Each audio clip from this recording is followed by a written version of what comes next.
Let's go to former Bush 43 Deputy Chief of Staff Karl Rove on all these developments. Karl, the president's poll numbers have ticked up a little bit. Of course, it doesn't hurt that he has based a lot of that improvement with his base, even stronger than it was.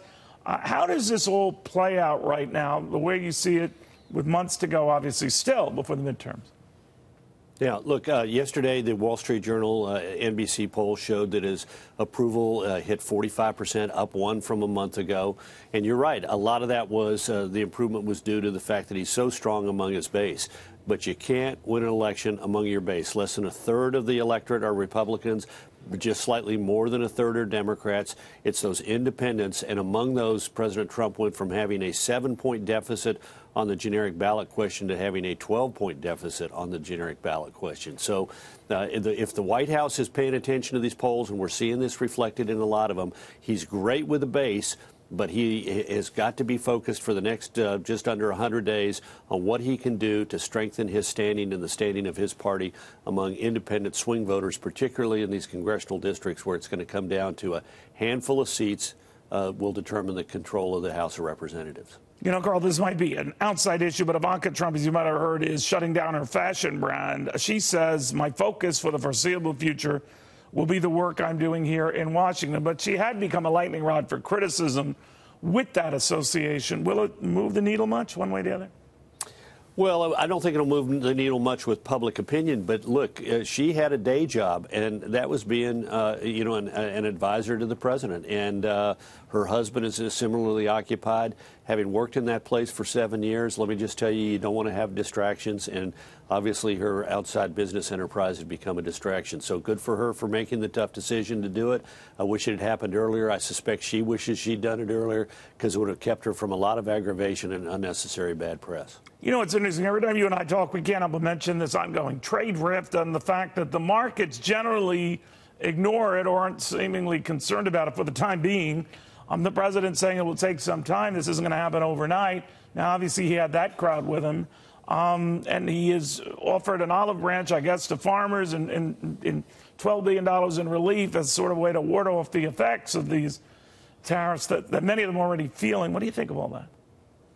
Well, I think it is hurting in the industrial Midwest, and it's hurting in farm country. The center of our country is a gigantic machine that grows and raises protein that gets sold abroad. And when you have literally every soybean contract for soybeans grown in the state of North Dakota being canceled as the Chinese move from buying U.S. soybeans to buying them from Brazil, there's a problem in the middle part of the country. And in races like the race for Iowa governor and 2 congressional seats in that state, the Missouri Senate race, the North Dakota Senate race, the Montana Senate race, these are all going to be important. There's a reason why the Democrats are hoping to pick up seats in places like Kansas or maybe take the Kansas governor, and that's because they've sensed that there's a chance that those free trade part of the countries that depend so much on selling our goods and services abroad are in difficulty right now, particularly in ag country. Karl, I'm veering a little bit. I had Sean Spicer on a little earlier. He's out, promoting a book right now. But he had once again referred to this Mueller probe in different terms the president has.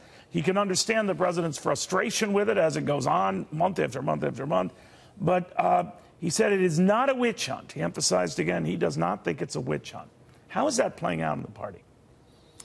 Well, look, the party, a lot of Republicans think it is. And frankly, look, I think the president would have been wiser. Early on, you may remember, he said several times, I want to know if anybody's meddling in our elections, and I don't want him to be meddling. In fact, in the last 36 hours, he's delivered a similar message by tweet.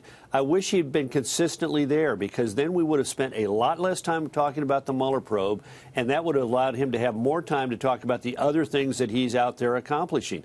And instead, we spent a lot of time on the Mueller probe. And at the end of the day, I may be entirely wrong about this, but look, there is no evidence whatsoever that there was any collusion or cooperation or conspiracy between the Trump campaign and the Russians. If there had been, I think we would have heard about it, because that campaign leaked like the proverbial sieve. And at the end of the day, it might be that Robert Mueller, in his report, is the greatest verification and exoneration of the president that he could possibly have. But I think it has been a wasted opportunity by spending time talking about Mueller that kept the White House from talking about other things that were much more to its advantage. All right, so when he meets Vladimir Putin, presumably in the fall, how should he be with him? Well, first of all, I thought it was interesting today. You heard there are reports that Vladimir Putin is not particularly excited about coming over, and I hope he Might sticks not happen to that. at all. Might not have, and I hope it doesn't, because look, there was little accomplished at that meeting other than a photo opportunity for Vladimir Putin. And you can bet that between now and November, if that happens before the November elections, it will hurt the Republicans. If it happens after the election, you can bet that the Democrats will be talking about it in the weeks leading up to it. And again, that is not helpful, and the president ought to be talking about other things. Meet with Putin, talk with Putin, but only meet with him when you have constructive things that you can achieve. And unless the administration has a better sense, can describe to the American people what it is it wants to achieve, and has a better opportunity of explaining that in the aftermath, that to me is a mistake. Carl Rove, thank you very much.